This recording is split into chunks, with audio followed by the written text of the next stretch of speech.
கம்பி உந்தன் கைகள் பட்டு பட்டு வெள்ளி கம்பி என்று ஆகியது. கம்பஞ்சக்கை உந்தன் கண்கள் தொட்டு தொட்டு தங்கச்சிற்பம் என்று மாறியது.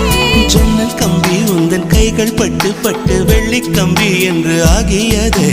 கம்பஞ்சக்கை உந்தன் கண்கள் தொட்டு தொட்டு தங்கச்சிற்பம் என்று மாறியது.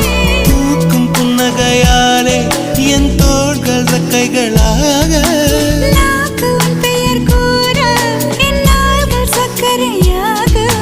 தலை கீழ் தடுமாற்றம் தந்தாய் என்னில் என் கால்வெண்ணில். நான் பறிந்து வைத்து சூரியன் ஒளிருகின்றது. நான் நடந்து சென்ற மணல் வெளி மலருகின்றதே.